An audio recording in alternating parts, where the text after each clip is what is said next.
todos. Bienvenidos, hermanos, a la casa del Señor.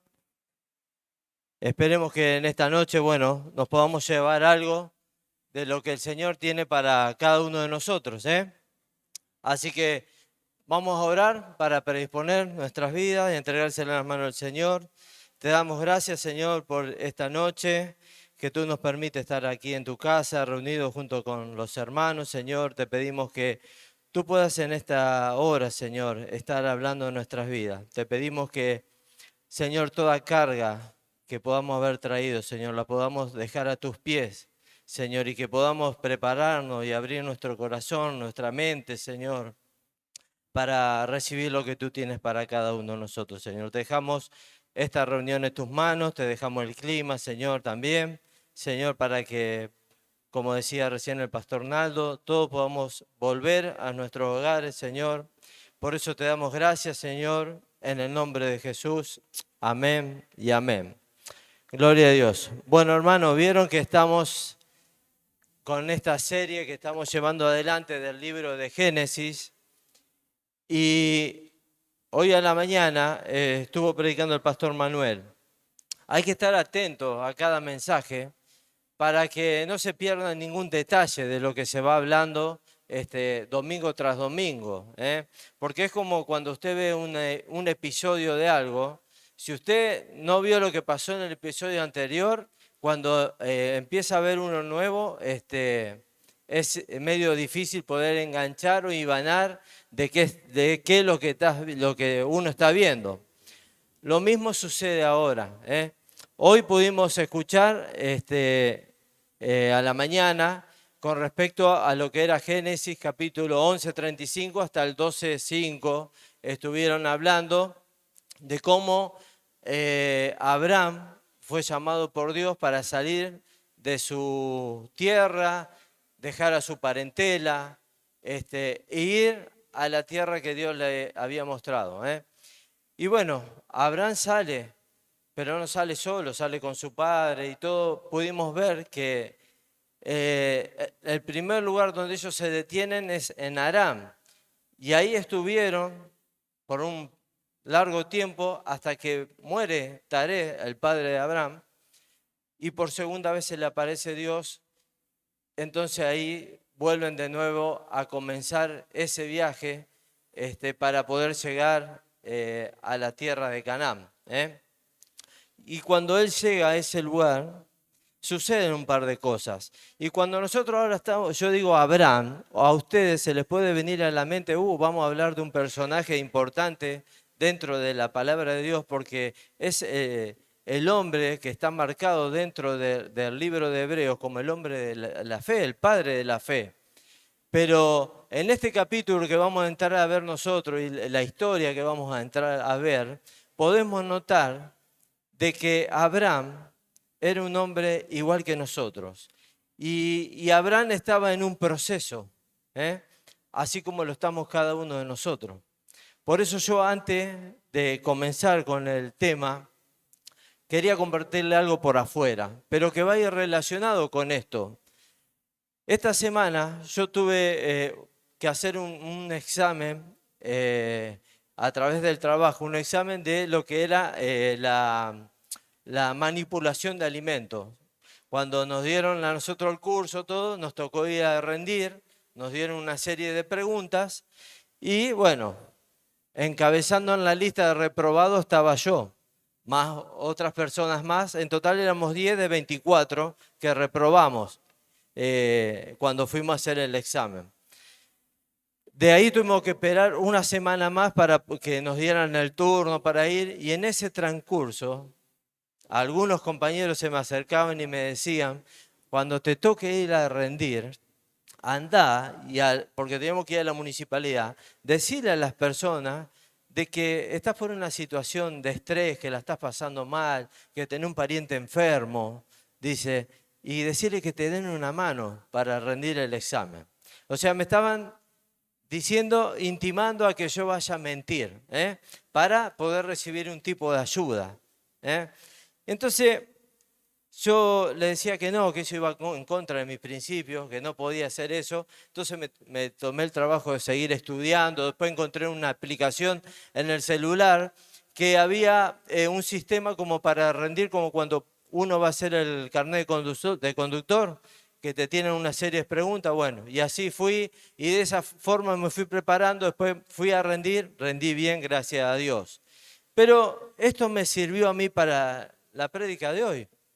Porque yo pensaba y decía, ¿cómo nos afecta a cada uno de nosotros y por qué es tan común mentir y decir la verdad también al mismo tiempo? ¿Por qué es tan común eso? Si nosotros vemos, no es un secreto que los políticos mientan, ¿eh?, cuando están en un proceso de campaña, que te prometen el oro y el moro, ¿eh? Pero pensá en esto también. Quizás también ellos pueden estar diciendo alguna verdad en esa mentira que están diciendo, ¿eh? Es medio confuso, pero puede estar sucediendo algo de eso. Y esa idea a nosotros nos puede quedar más clara cuando nos damos cuenta que probablemente cada uno de nosotros, incluyéndome, pudimos haber estado participando en algo de eso, de decir una mentira que a su vez tiene una media verdad, ¿eh? Y un ejemplo clásico, y todos van a retrotraerse a su infancia, es que cuando por ahí nuestras madres nos preguntaban si habíamos hecho la tarea, ¿eh? ¿Cuál era la respuesta? ¿Qué le decíamos? Sí, hice un trabajo que tenía que hacer de la clase de literatura, ¿no? Como para dejarla conforme a nuestra madre, es decir, ya que me hiciste la pregunta, te contesto, sí, pero lo que no se ha dado cuenta nuestra madre es que quizás ese era un engaño, ¿no? Una mentira con una media verdad, porque quizás ese trabajo sí lo hicimos, al trabajo que teníamos que presentar en la escuela, pero ya lo había hecho con anticipación, pero no era la pregunta la que tu mamá te estaba haciendo en ese momento. Lo que te preguntaba era si vos habías hecho la tarea, si tenía alguna tarea ese día, ¿no? Entonces, nuestras madres fueron engañadas por una mentira que quizás tenía una verdad, ¿eh? Y esto es lo que sucede cada uno con nosotros. Entonces uno se pregunta, ¿cómo podemos evitar caer en ese tipo de trampa? De engañar a alguien diciendo la verdad. Si nosotros vemos la sociedad actual, hoy, todo el tiempo nos están mintiendo, ¿eh? Todos seguramente vieron en la televisión, en los canales, cómo los senadores se aumentaban los sueldos, cuando decían que no había plata. Entonces ahí ya estás viendo una mentira, porque uno dice, ¿cómo? No era que no había plata. No quiero hablar de política, pero estoy diciendo algo que el presidente te está diciendo, no hay plata, y después ves que senadores se aumentan el sueldo. Entonces, ¿cómo es? ¿Hay plata o no hay plata? ¿No? Entonces ahí podemos ver que en esta sociedad constantemente están mintiendo, ¿eh? Todo el tiempo. Y esto, para aquellos que por ahí, ojalá que no acá adentro, pero aquellos que por ahí se dedican a mentir, les quiero decir que esto lleva un esfuerzo sobrenatural y a nivel mental, porque vos tenés que armar bien una historia para mentir y para que la otra persona te la crea, ¿no? O sea, yo creo que es más fácil decir la verdad que vos sentarte en un lugar y decir, ¿qué historia puedo armar? Aunque sé que va a ser una mentira, pero para poder zafar de alguna situación, ¿eh? Es más fácil decir la verdad que estar armando una historia, ¿eh? Es común engañar también muchas veces diciendo la verdad. El presidente de los Estados Unidos, Abraham Lincoln, dijo una vez que nadie tiene una memoria tan grande como para ser un buen mentiroso. En el año 1996, la investigadora Bela de Paulo encontró que mentimos una o dos veces al día y lo descubrió pidiéndole a un grupo de personas que anotara cada vez que lo hacía esa persona. Cada vez que esa persona mentía, tenía que anotar, hoy mentí. Y a su vez también tenía que decir por qué lo había hecho, ¿no? Y durante una semana estuvieron con este este trabajo. Y cuando llegó la hora de ver qué resultados había, de los 147 encuestados en ese estudio, solo 7 dijeron que no habían mentido. ¿Ustedes qué piensan? Vamos a creerle, vamos a suponer que sí, que no habían mentido. Pero muchas de las mentiras eran bastante inocentes y hasta amables, porque algunas mentiras eran como diciendo, le dije a mi esposa que estaba tan guapa, aunque se veía fatal. Esa era una mentira que estaba diciendo uno de los personajes que estaban ahí. Y la pregunta es la siguiente, ¿es pecado mentir si te salva la vida? Y este es el título de la prédica también.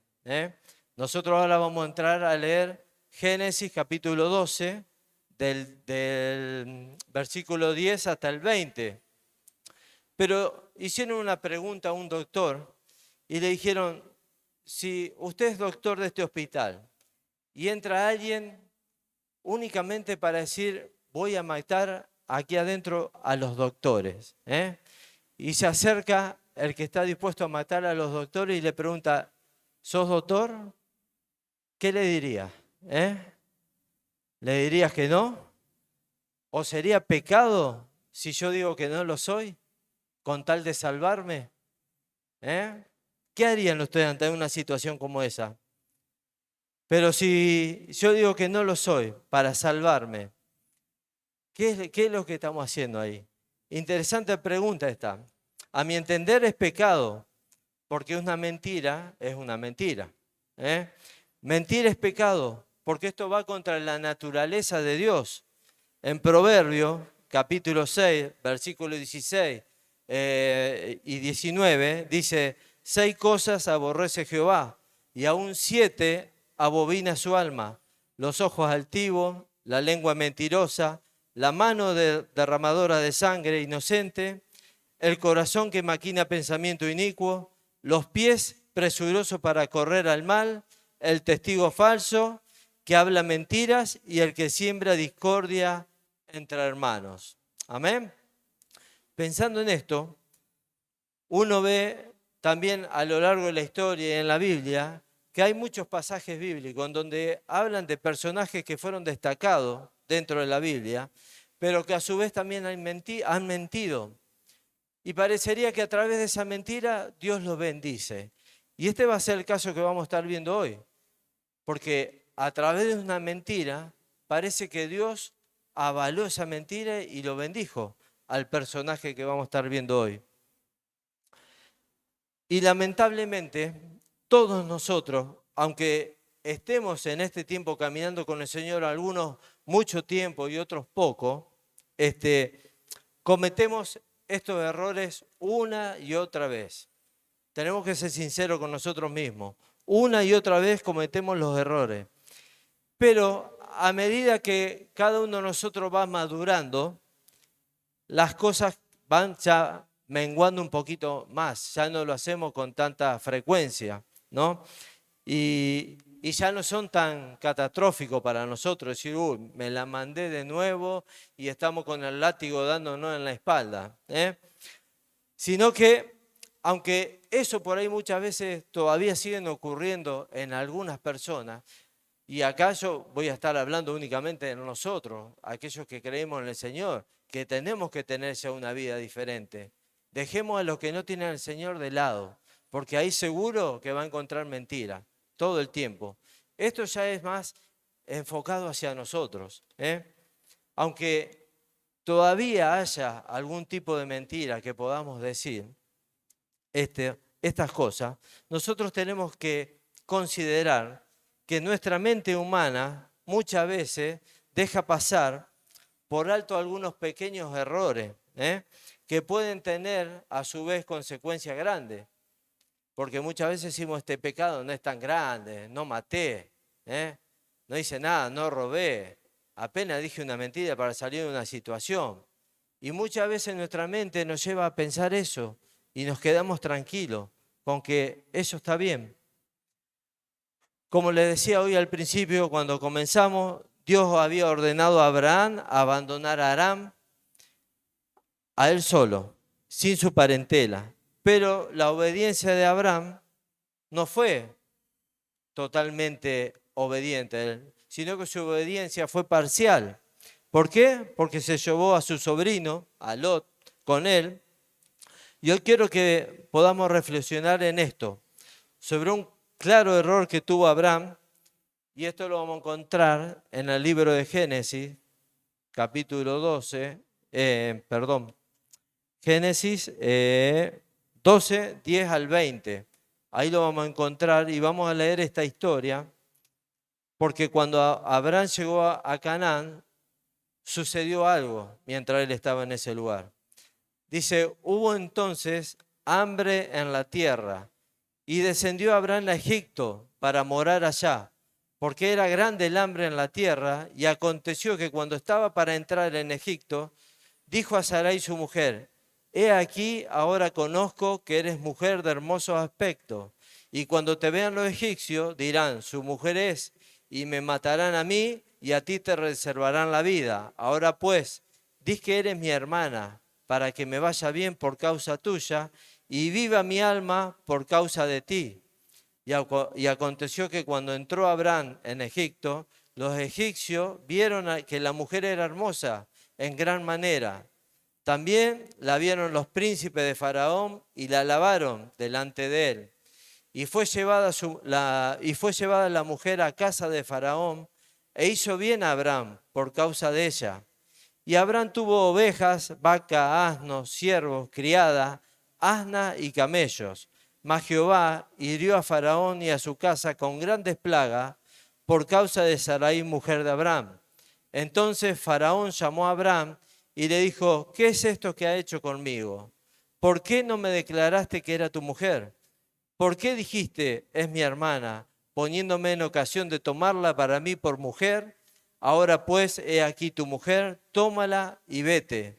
Entonces Faraón dio orden a su gente acerca de Abraham y la acompañaron y a su mujer con todo lo que tenía.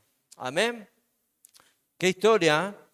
Acá podemos encontrar que Abraham se da cuenta que la mujer era hermosa. ¿No sabía acaso Abraham que tenía una mujer hermosa? Sí, pero se dio cuenta de dónde estaba llegando y lo que podía llegar a pasar con él. Entonces le dice, no digas que sos mi esposa, decí que sos mi hermana. Y acá está la clave.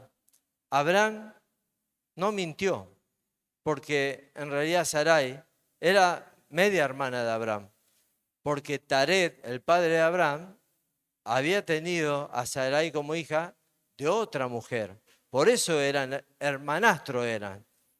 En esa cultura se ve que no había problema de decir si se podían unir el matrimonio entre hermanastros, por lo que se ve, por lo que relata la historia. Pero fíjense, no mintió Abraham. Dijo, decí que son mi hermana. Estaba diciendo la verdad, pero ocultó la otra parte de la verdad, que realmente era su mujer. Y habla que hubo hambre en la tierra. ¿En qué tierra? Cuando ellos estaban en Canaán. Y Abraham descendió a Egipto para pasar allí un tiempo, porque el hambre en Canaán era severo. Dios le había mandado ir a Canaán, no lo mandó a que baje a Egipto. Dios ciertamente era capaz de sostenerlo en ese lugar, a él y a todos los que lo habían acompañado hasta esa tierra. Incluso durante esa hambruna tan severa, como relata la Biblia, que había en ese lugar, pero sin embargo la tentación de trasladarse a la nación más rica e influyente de la época fue demasiado grande para Abraham. Tal vez él pensó, si Dios me trajo hasta acá, para que pudiera encontrar ayuda con respecto a lo que era todo lo que él necesitaba para pasar esa hambruna, el alimento, el cobijo, un techo. Entonces él quizás pensaba, Dios me trajo hasta este lugar para librarme de esta hambruna. O quizás él también pensaba que Egipto podía ser una liberación de Dios para lo que era su familia, su parentela en aquel lugar. Y quiero decirle que muchas veces Dios puede colocarnos a nosotros en situaciones en que Él mismo puede proveernos a nosotros la solución de donde menos lo esperamos. Y esto quizá usted me puede decir, pero eso ya lo sabemos. Pero yo quiero verlo a ustedes cuando están pasando una prueba, una situación, si realmente me van a dar ese tipo de respuesta. Eso ya lo sabemos, que Dios de algún lado nos va a solucionar este problema. No nos olvidemos que así como Abraham fue llamado por Dios, cada uno de nosotros también fuimos llamados por Dios. Y Dios ahora, como lo estaba haciendo con Abraham, estaba empezando a tener ese trato, estaba empezando a que Abraham empiece a empezar a conocer a Dios, a tener esa relación con Dios. Cada uno de los que estamos aquí, estamos de la misma manera como Abraham. Dios nos llamó, nosotros aceptamos su llamado, pero ahora hay que empezar a conocer a Dios. Hay que empezar a conocer cuáles son los planes que Dios tiene para nuestra vida. Entonces, por ahí, para que no levantemos el dedito acusador y digamos, mirá, Abraham, la que te mandaste. Cada uno de nosotros estamos en la misma posición, en la misma situación. Entonces tenemos que nosotros estar atentos a escuchar la voz de Dios con mucha atención y evaluar cuál es nuestra motivación. La motivación de Abraham no era la confianza en Dios. En el versículo 11 y 13 dice, y sucedió que cuando se acercaba a Egipto, dijo Sarai, su mujer, mira, sé que eres una hermosa mujer de hermoso parecer, y sucederá que cuando te vean los egipcios dirán, esta es su mujer y me matarán, pero a ti te dejarán vivir. Di por favor que eres mi hermana para que me vaya bien por causa tuya y para que yo viva gracias a ti. En otras palabras, lo que Abraham estaba diciendo era, Dios me ha proporcionado una salida a mi problema. Tengo a mi mujer que es hermosa, es mi hermana, puedo llegar a decir, es mi hermana, entonces esta es la solución a que yo no pase por esta hambruna que había en la tierra y para que no me maten. Eso es lo que pensaba él. Ahora fíjense, él miente para protegerse, aunque eso exponga a su esposa. Y esto no es de extrañar que un primer error que tuvo Abraham de ir a Egipto, el decir, me voy a Egipto ante esta hambruna, provoque otro error, que ¿cuál fue? Mentir. En nuestra vida cristiana no es raro que cuando tomamos una decisión sin esperar la dirección de Dios, pasemos a depender de nosotros mismos. Porque, claro, cuando nosotros tomamos una decisión y nos metemos a hacer algo sin consultarle a Dios y nos encontramos con un problema, ya está. Hasta vergüenza nos da a nosotros de acercarnos y decirle a Dios, Señor, ayúdame a salir de esta, porque vos solo te metiste en eso. Entonces, ¿qué es lo que sucede ahí? Empezamos a depender de nosotros mismos y a conducirnos por un camino que a mí me parece que puede llegar a resultar bien, pero que a lo largo de ese camino no va a tener buen fin. Entonces, Abraham llega a Egipto y el camino de Abraham se transforma en esto. Lo que para nosotros es un camino de alejamiento de la dependencia de Dios, también lo fue para Abraham.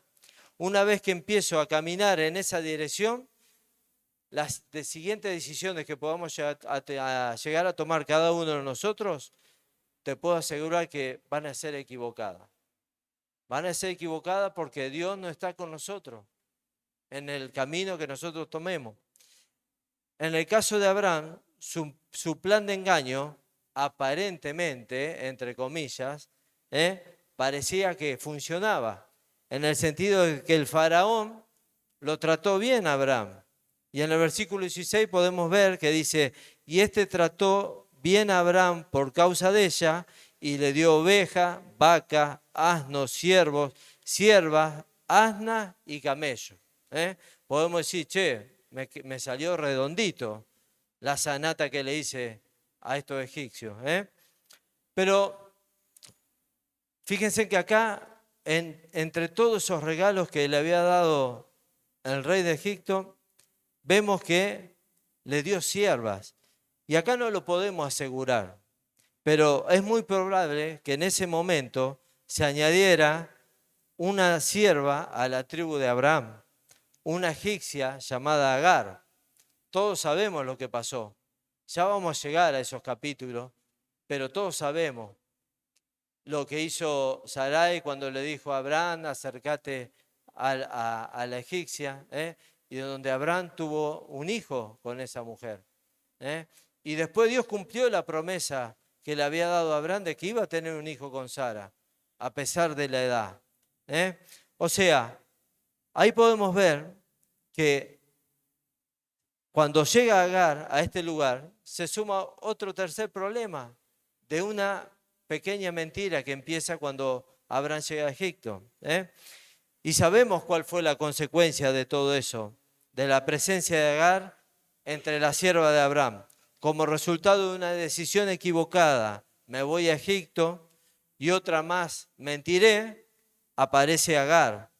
Y todos sabemos lo que sucede hasta el día de hoy con todos los descendientes de Abraham, sería la parte de Israel, cómo sufren las consecuencias a través de la historia.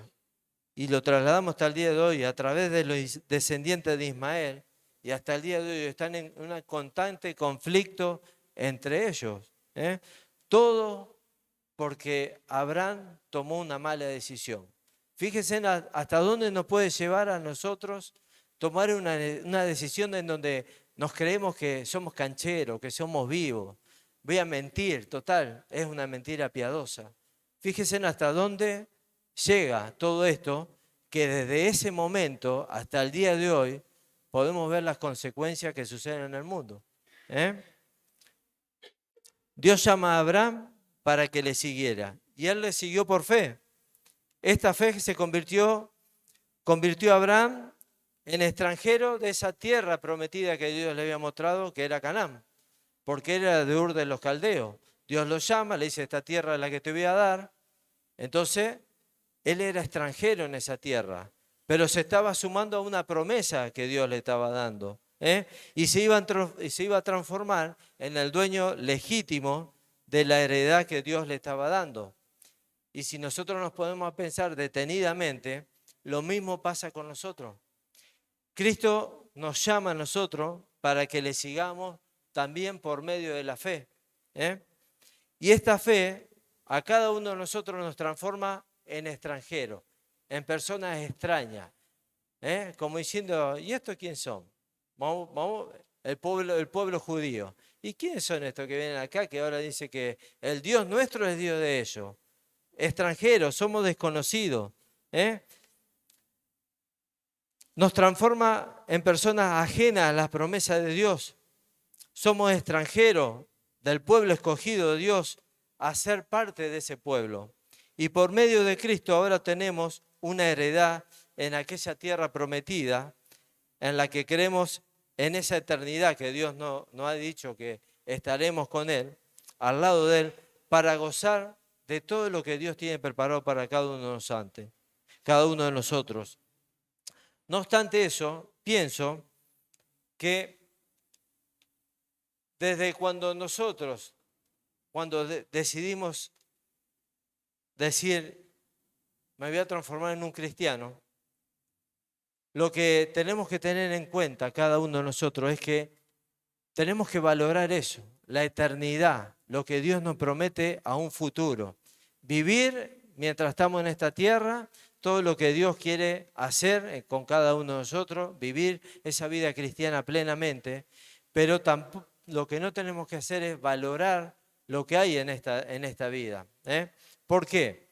Porque nosotros estamos como peregrinos y extranjeros, así como dice la Biblia. Nosotros no somos de este mundo, entonces no nos tenemos que aferrar a las cosas de este mundo, porque estamos de pasada. Entonces, si nosotros desviamos nuestras miradas a las cosas que hay en este mundo y perdemos las cosas que Dios nos quiere dar y por lo cual Él nos llamó a cada uno de nosotros, ahí nosotros estamos errando Estamos errando porque estamos cambiando nuestra mirada. Estamos más amando las cosas de este mundo. Y esto no quiere decir que no nos tenemos que relacionar más con las personas que no tienen a Cristo. No, me estoy refiriendo a las cosas, a los bienes materiales. No nos tenemos que aferrar a esas cosas. No tenemos que amar esas cosas. ¿Que nos sirven para vivir en esta tierra? Sí, pero no tiene que ser lo imprescindible en cada uno de nosotros. En Santiago 4, capítulo 4, versículo 4 dice: oh almas adúlteras, ¿no sabéis que la amistad del mundo es enemistad contra Dios? Cualquiera pues que quiera ser amigo del mundo se constituye en enemigo de Dios. Clarito esa palabra.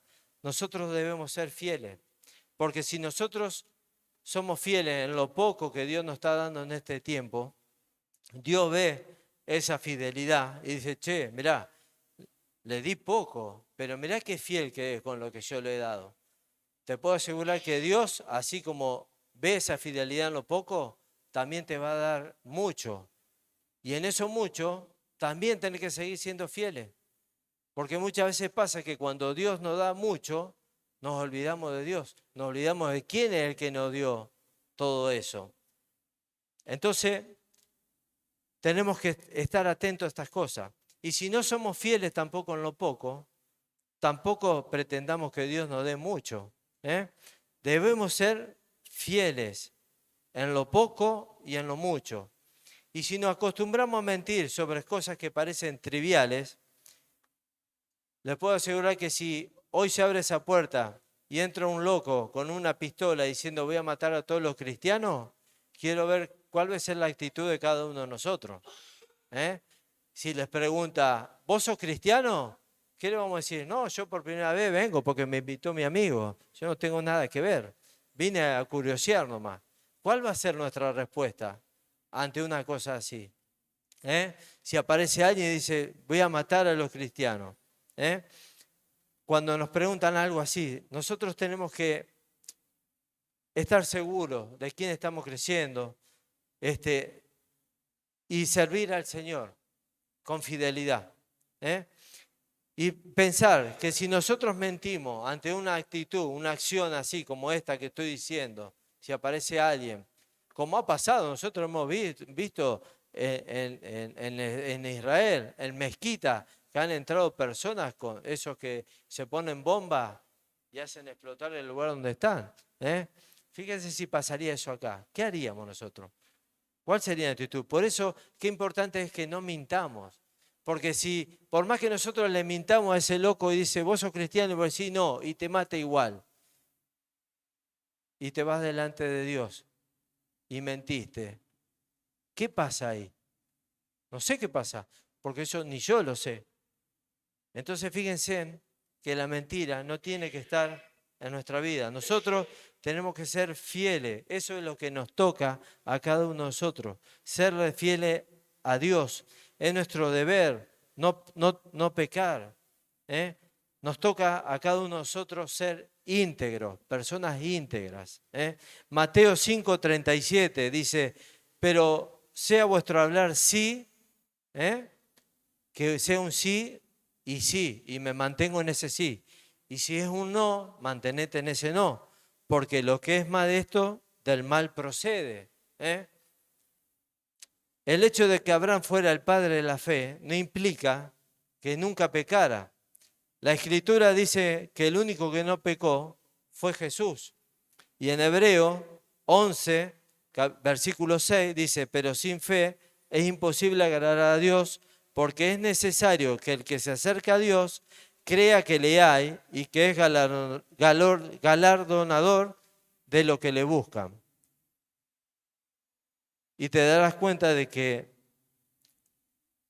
casi todos los héroes de la fe en este libro de Hebreos, podemos encontrarnos con hombres que, a pesar de que están escritos en ese libro, pero tenían debilidades como tenemos cada uno de nosotros, que a su debido tiempo, poniendo de su parte también de estos personajes de la fe, se entregaron en las manos de Dios para poder llegar a estar en esa galería de la fe. Y eso es lo que nosotros tenemos que apuntar. No sé si a estar en un libro, en una galería, decir, este era el hermano que tenía una fe tremenda, pero sí de poder buscar agradar a Dios siempre con nuestras vidas, en la forma en que cada uno de nosotros nos conducimos. La realidad a la que se enfrentan los hijos de Dios en este tiempo es un gran campo de controversia entre el bien y el mal. Ahora, ¿esto sirve de excusa para que sigamos pecando? No. Al contrario, esta es una advertencia para cada uno de nosotros. Aunque sigamos a Dios, debemos estar siempre vigilantes porque no estamos exentos de caer en la tentación. Ustedes imagínense si cuando a mí me propusieron, andá y decirle a la que te va a tomar el examen que vos te pasa esto, que te pasa aquello, que tu cabeza no está centrada y que por eso no podés rendir. Hubiese caído en esto, en el pecado. No estamos exentos a caer a la tentación. Entonces, nosotros tenemos que estar atentos a esto. ¿Para qué? Para que podamos mantener nuestra comunión con Cristo. El tema de hoy no es tanto la hambruna que sucedió en ese lugar en Canaán, sino se basa más en la fe. Nosotros vemos una pequeña parte acá y cuando vienen pruebas en nuestras vidas, también por ahí nosotros nos desenfocamos porque no alcanzamos a ver el panorama completo. Pero tenemos que entregarnos a la mano del Señor, sabiendo de que Él sabe lo que nos está sucediendo. Y vivir por fe. Dios ve el panorama completo. Abraham lo único que veía era la falta de comida como el problema principal en su familia. ¿Y está mal eso? No, no está mal. Pero hay que ver con qué actitud. Vos llegás a un lugar y ya arrancamos mal porque llegaste mintiendo, ¿no? Dios usa la hambruna para probar la fe de Abraham. A fin de cuentas, Abraham iba a terminar siendo un modelo de ejemplo de fe. Y si a nosotros me hubiesen dicho, mirá que Abraham va a ser un personaje, un tipo, el top de los top de la fe, vos decís, vos estás loco, ¿de quién me estás hablando? Si mirá el desastre que está haciendo. Pero acá podemos ver eso. Abraham iba a ser un modelo de fe, no de cómo sobrevivir a una hambruna. Entonces podemos ver que la hambruna sirvió para el propósito de Dios, de probar su fe y no de comprobar su capacidad de encontrar comida. Para cada creyente, desde Abraham hasta hoy día, hasta que vuelva Jesús, siempre en nuestra vida se trata de la fe. Se trata de la fe, no de otra cosa. Y nosotros, si Abraham lo tuviéramos de acá, le podríamos dar, pero cátedra de hambruna. Cátedra le podemos decir. O sea, que nosotros podemos estar casi, no aprobados totalmente, pero estamos cancheros con el tema de hambruna. Pero bueno, esto se trata de esto, de la fe, y no de hambruna, o de cualquier otra cosa que nos pueda pasar. Si pudiésemos aprender o interpretar lo bueno y lo malo que ocurre en nuestras vidas, seguramente que nosotros lo volcaríamos y lo aplicaríamos más tanto a la fe, en relajarnos y confiar en Dios, que en preocuparnos y quizás hasta perder el sueño por las noches. Ahora, ¿cómo reacciona la fe ante tales cosas? Es probable que tendríamos menos hambruna y las que sí ocurren, nosotros las podríamos sobrevivir y llevándola bien si nos tomamos de la mano del Señor. Hoy cantaba una canción de la canción de la promesa. Una promesa es una promesa. No importa la geografía del lugar, no importa la circunstancia, no importa lo que puede cambiar en tu vida. Las promesas no cambian. Y la promesa que Dios le había hecho a Abraham seguía en pie. Su problema era que no se tomó de las promesas cuando más lo necesitaba hacer, sino que intentó arreglársela por sí solo Abraham. ¿Podemos confiar en las promesas de Dios? no porque las circunstancias favorecen su cumplimiento, sino porque podemos confiar por 3 razones. La primera es que Dios jamás miente, y si Él te dice que tiene una promesa para vos, esa promesa se va a cumplir. Nada es imposible para Dios, así que siempre puede cumplir con sus promesas. Él no es hombre para mentir. Su promesa depende de Él, no de nosotros. Él salvó a Abraham aún después de reprobar la prueba que le habían dado. Abraham es uno más que hubiese estado en el listado conmigo cuando hizo el examen. Fue reprobado. Él hubiese estado ahí al lado conmigo. Él reprobó esta prueba. Ahora, ¿por qué?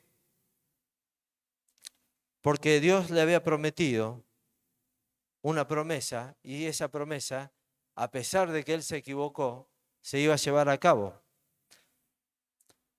Su promesa depende solamente de Él, no de nosotros. No puedes compartir una fe que no tienes. Y acá nosotros podemos ver que los egipcios y el faraón, cuando llegó Abraham con Sarai, vemos cómo se impresionaron cuando llegaron ellos. Pero sin embargo, después del engaño, ellos fueron mandados fuera del país, fueron expulsados. ¿Se puede imaginar si Abraham hubiese tenido otra actitud, hubiese ido con la verdad? ¿Qué ejemplo hubiese sido ese matrimonio de testimonio en aquel lugar? Quizás el rey podía haber llegado a conocer al Señor, a experimentar quizás lo que Abraham estaba empezando a vivir, y quizás su familia podía haber sido salva. Pero por una mentira, por un mal testimonio, terminaron siendo expulsados. ¿Y qué avergonzado habrá salido Abraham de aquel lugar? ¿Con qué vergüenza? Que todos los miraban y sabían por qué eran expulsados de ese lugar. No me gustaría estar en esa situación. No todos nos presentamos ante reyes, pero el tiempo y la oportunidad sí se nos presentan a cada uno de nosotros ante muchas personas que se interesan en nosotros, que se interesan porque dicen, vos tenés algo diferente. Yo veo que a pesar de la situación que podamos estar pasando, veo que hay fe en tu vida. Y nosotros necesitamos tener ese tipo de cuidado en cuanto a nuestras acciones, para que actitudes que podamos llegar a tener nosotros no sirvan de piedra de tropiezo para el Señor, para lo que Él quiera llegar a ser en la vida de algunas personas, que no contradigan tampoco la fe que nosotros decimos profesar y decimos que tenemos. Hermanos, como conclusión a este tema, que es importante y ojalá todos nos podamos ir de este lugar analizando y pensando cómo nos estamos moviendo y manejando en este tiempo. Hay muchas cosas que nosotros podemos aprender de este pasaje, y mencionemos algunas de la vida del creyente, aunque llamado por Dios, no está exenta a este tipo de dificultades, pero lo importante es que enfrentemos los problemas con la dirección de Dios y siempre confiando en su promesa. El punto 2, el creyente no debe actuar como lo hizo Abraham aquí, de una manera egoísta y centrado en sí mismo. No debe confiar en su propia sabiduría ni valorar su vida como si fuese más importante que el mismo pacto de Dios con su pueblo. Actuar de esa manera solamente nos llevará a la ruina. Tercero, por gracia, Dios interviene para librarnos de nuestras propias trampas que nosotros mismos construimos cuando abandonamos a Dios. Nosotros vimos en el relato de que para que el rey de Egipto no se llegara a Sarai, mandó unas plagas. Y eso fue ocasión para que este rey abra los ojos y diga, ¿qué está pasando acá? Porque ustedes se imaginan si el rey se hubiese llegado a la mujer de Abraham, ¿qué hubiese pasado con la genealogía donde esa familia que a lo largo después del tiempo iba a nacer el mismo Dios a través de esa familia. ¿Qué hubiese pasado si el rey se hubiese cruzado, hubiese tenido intimidad con la mujer de Abraham?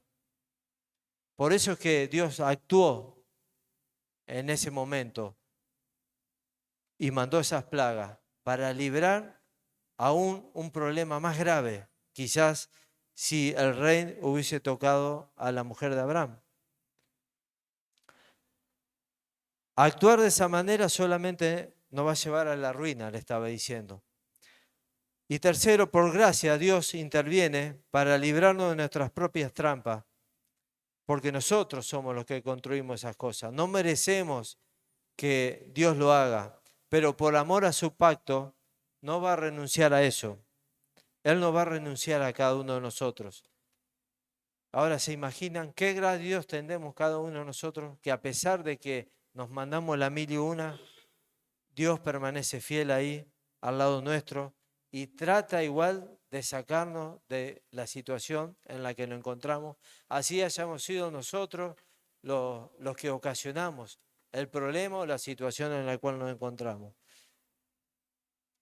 El compromiso de Dios con sus promesas sobrepasa incluso nuestros propios pecados. El cuarto punto es que las plagas que Dios envió a Faraón y a su casa era una anticipación de las 10 plagas que el Señor enviaría sobre todo Egipto para sacar a su pueblo de la esclavitud. Y finalmente podemos decir de que Cristo es mayor que Abraham, porque Abraham entregó a su esposa, la dejó en manos del destino, como quien dijera. Pero en cambio Cristo no. ¿Por qué digo Cristo que no? Porque la iglesia es su esposa. Y a pesar de todas las imperfecciones que tiene la iglesia y todos los pecados que tiene, Él nunca la abandona. Él siempre está ahí. Y por esa esposa, fue que Cristo murió en la cruz del Calvario para traer el perdón de nuestros pecados y la vida eterna.